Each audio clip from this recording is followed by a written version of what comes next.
I'm Dallen Malna, and I used to make videos. 2016 has come and gone, and that means we're now only 3 years away from finally being able to come up with a comprehensible way to shorten the decade we're in. The double O's, the tens, the 2010s, well, thank Harambe, it'll be the 20s soon.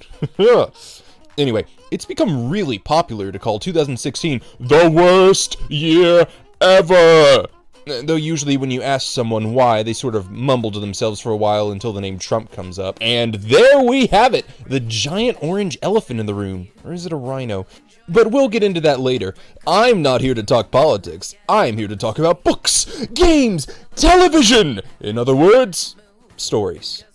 Stories have always been an important part of my life, and I went through a lot of stories this year, so I thought I would share some of the highs and lows in this video, and maybe one of the things I mention will pique your interest.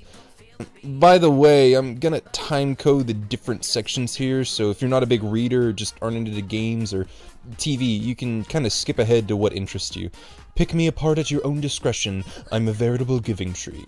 So, without further ado, alright, so I read a lot of good and bad books this year, so I'm gonna do an alternating top 5, bottom 5 kind of thing, okay? Okay. 5th least favorite book this year.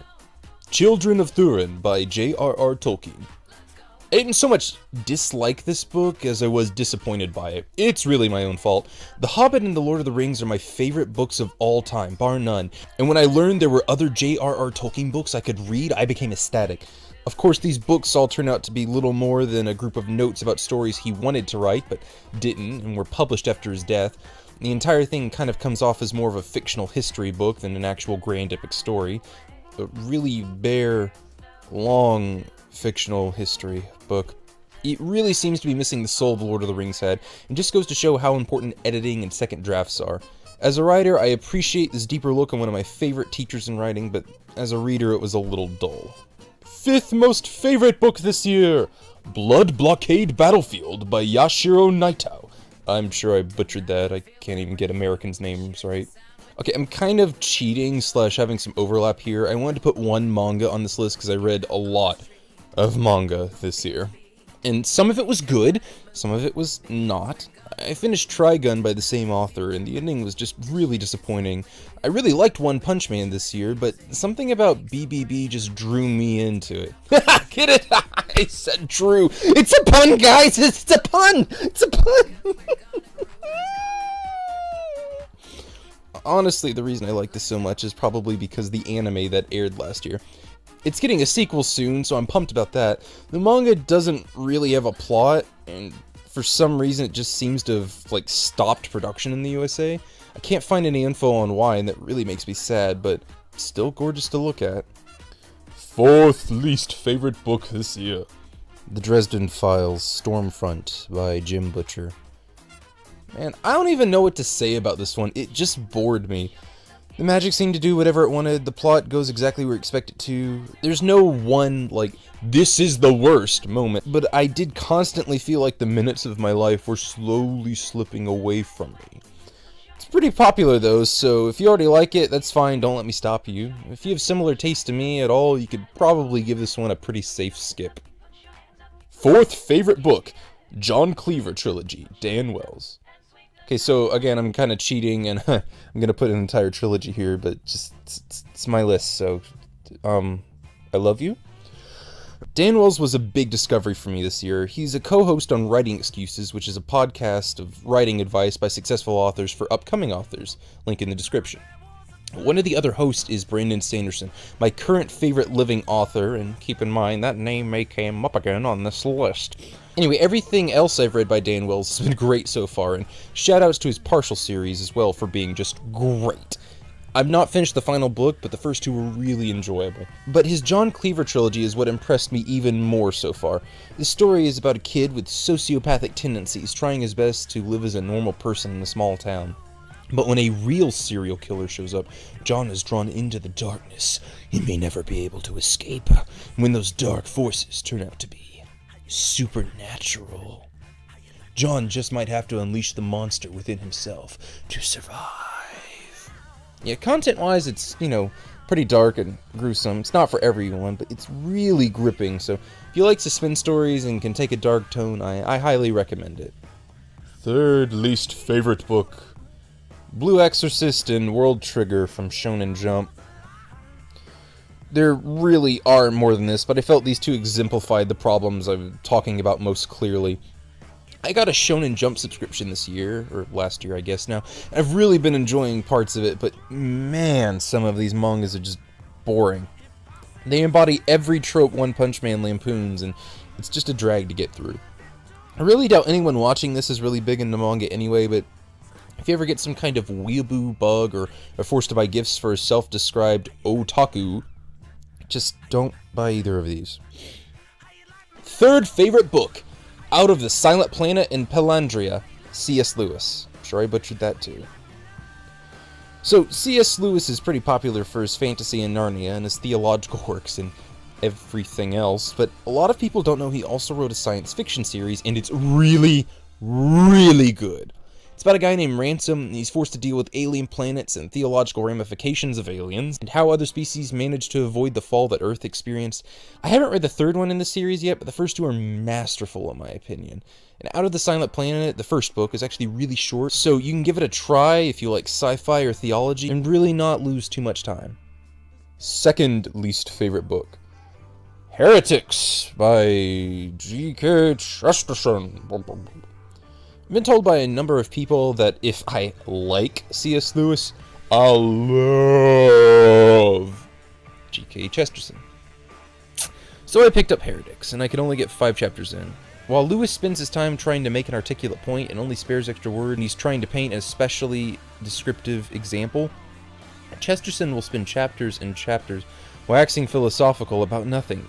5 chapters into Heretics, all he had talked about was the fact that modern talkers spend a great many words without saying anything of merit. I felt like I was reading the diary of a madman, or that this was somehow the longest drawn-out 20th century trolling I had ever experienced. Perhaps his other works are better, but if this is any indication of the quality of the rest of his books, I'll think I'll just pass on Chesterton in the future. If I want people to say very little with many words, I'll just watch the news on TV instead. Second favorite book: Mere Christianity by C.S. Lewis. I read a copious amount of C.S. Lewis this year. I already did some stuff by Lewis, but that was a sci-fi, and this is theological work, so here. Some honorable mentions also go to The Great Divorce, Until We Have Faces, but the best book I read by him is Mere Christianity. If you are a Christian, know a Christian, have heard of a Christian, you need to read this book. It has a way of slicing through the religious artifice and getting to the real heart and soul of what being a Christian is. Now, if you already read that and are in fact a Christian, I suggest Surprised by Joy as a solid follow-up by him. It sort of chronicles Lewis' journey to becoming a Christian and the emotional impact of events on his life. It gives the words in Mere Christianity some extra weight to them, and lets you understand where he's coming from when he writes it. Least favorite book of the year: Name of the Wind by Patrick Rothfuss. I hated this book so much, I made a whole video about it on my channel.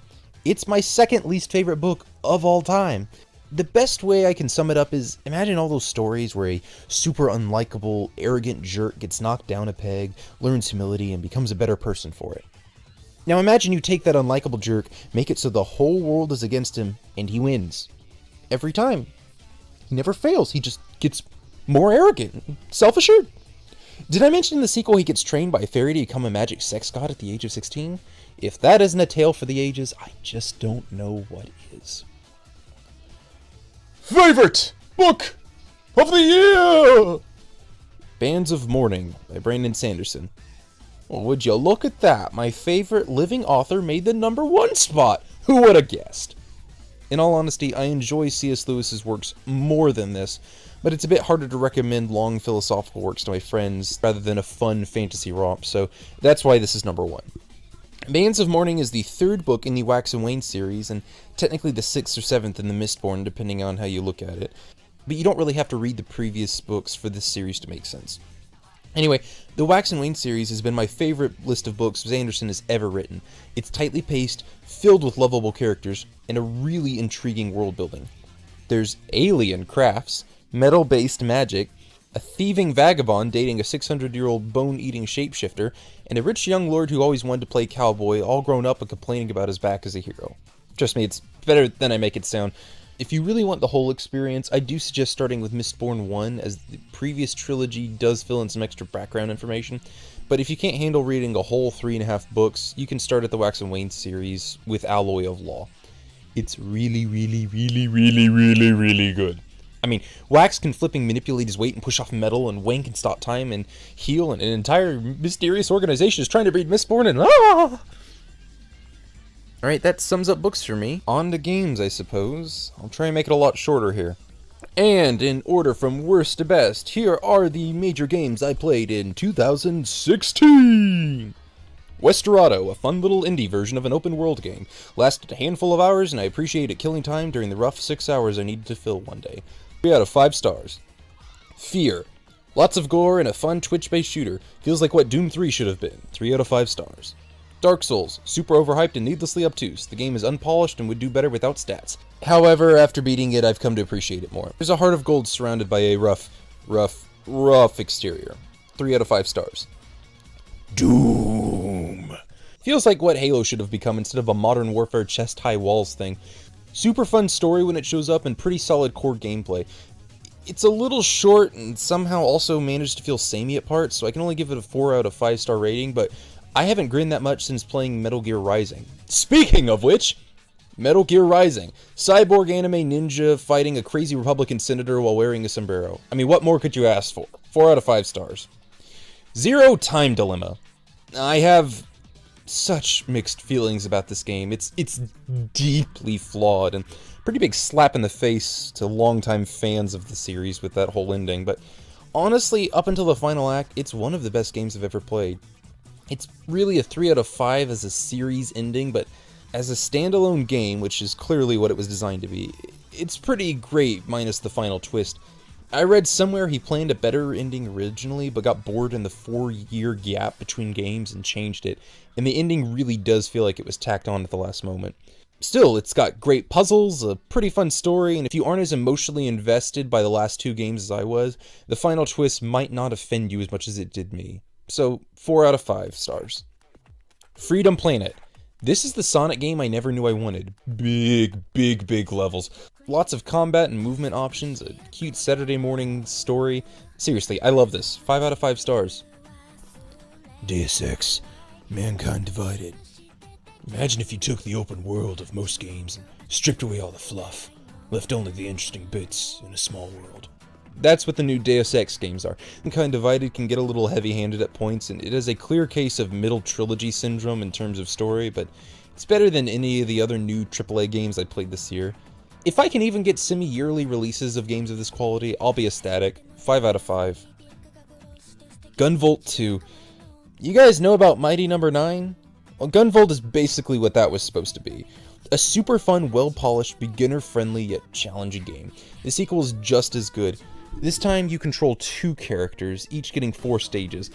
And while the game is as long as the last one, splitting it in half for each character makes it feel shorter somehow, but for 15 bucks I can't really complain about the length. The gameplay is better than ever, with Copen being super agile and requiring more of a reflex-based approach, as opposed to Gunvolt's stop-and-pop moves.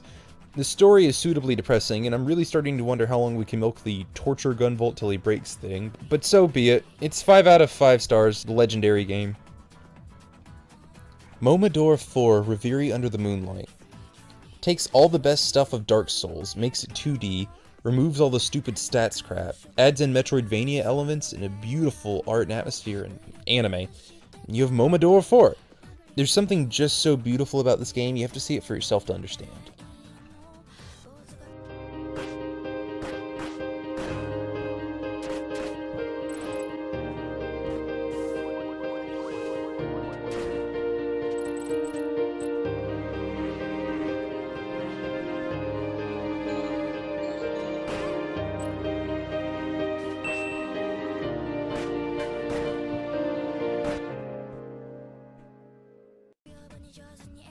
Five out of 5 stars, legendary. Phoenix Wright, 5 and 6. I played through Phoenix Wright 5 and 6 this year, and while none of the games can live up to the third's legacy, they are still worthy sequels. 5 feels a bit fluffy, but then has a great final chapter, and 6 feels better paced, but I guess the big reveal way earlier than they wanted me to, and that kind of messed up a lot of the tension I was supposed to feel. But seriously, if you like name puns, fun puzzles, good mystery, the entire Phoenix Wright series is over on iPhones. Check out any of the games if you feel like it. They're all standalone, so you can pretty much just pick up whatever you like, and you really can't go wrong with any of the games in the series. Resident Evil. I replayed a great deal of the Resident Evil, or Biohazard as I call it, on the PC this year. The remake in 1 and 4 are both masterclass, top 10 games ever made. 100%ing them has only confirmed how good they are to me. 0 is really fun but tough as nail hards. It makes it a little harder to get into, but still a great time. 5 is...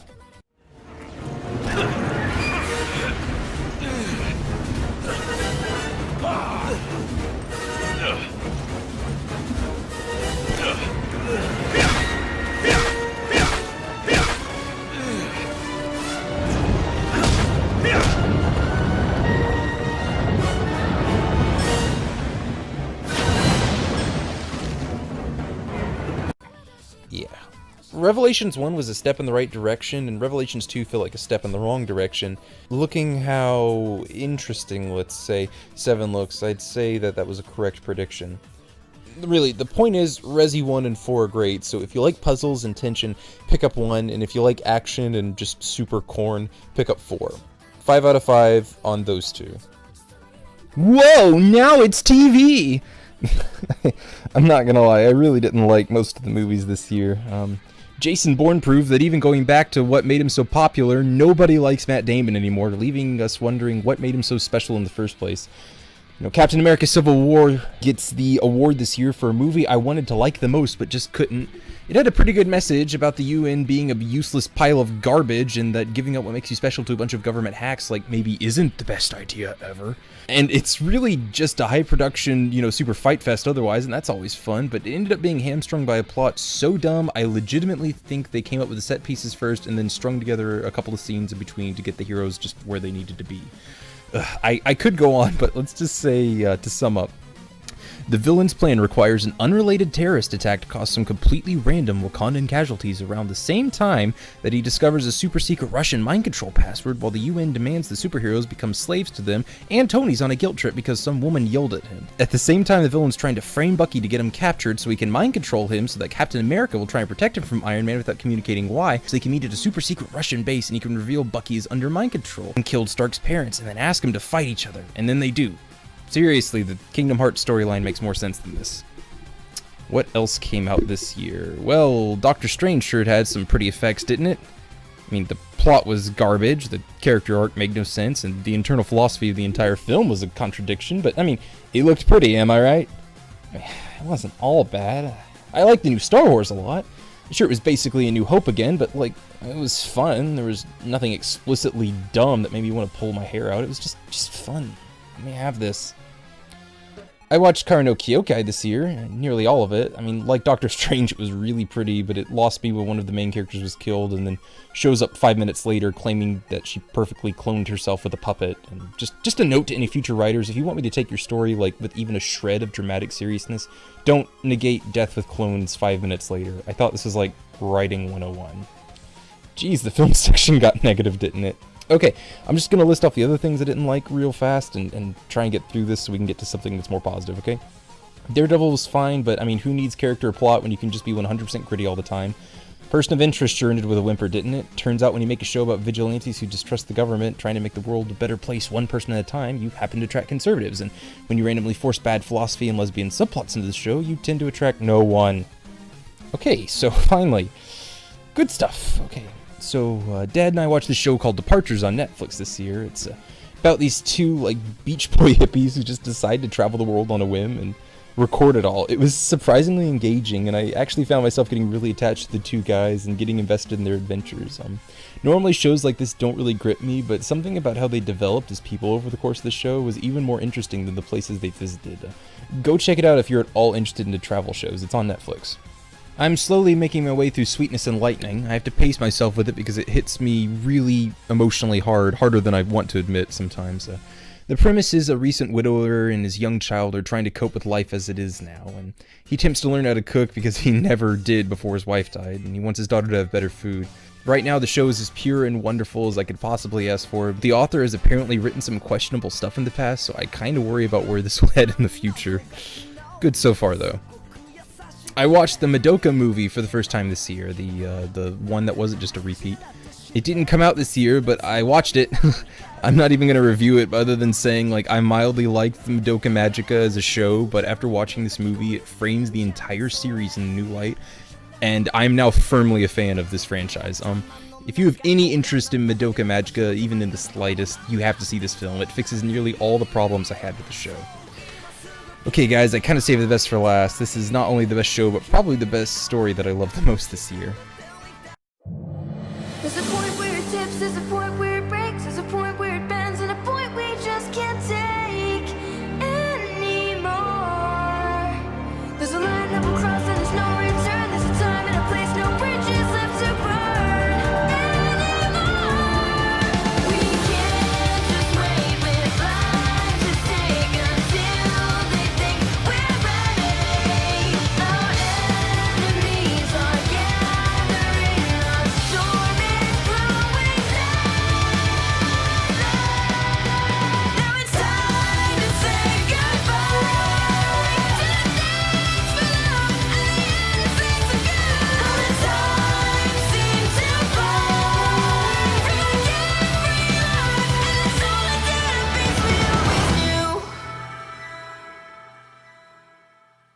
Seriously, Ruby started out as a fun little show, but it's grown into to have some real depth and emotional weight to it that I did not expect at the outset.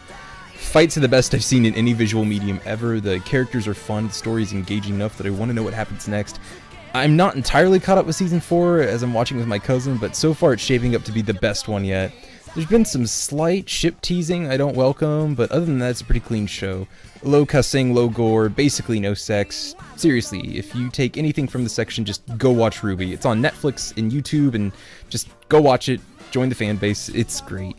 Well, that's about it on media. As a final note, I'd like to say that 2016 seems to have revealed a lot about the media and how dishonest it is. While it's good to have fun and fantasy, it's also important to stay informed, and for any of you who care about that sort of thing, here are the 4 most informative news sources I found this year. I know it's not really fun, but I really found these guys to be a big help navigating the mountains of fake news and lies told this year. First off is Ben Shapiro. Really blunt and dangerously smart. He's opinionated and a little hard to listen to if you don't agree with him, but I appreciate his blunt take on events.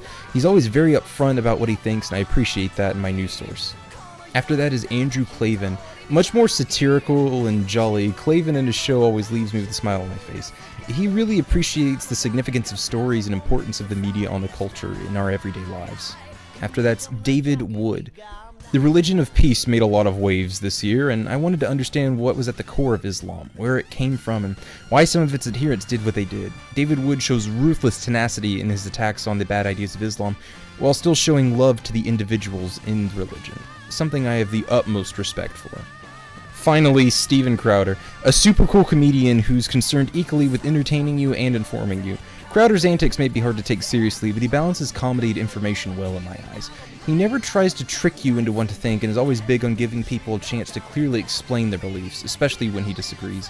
He's been one of the best ways of keeping up with what's going on in the world without becoming depressed and, just going crazy with it all.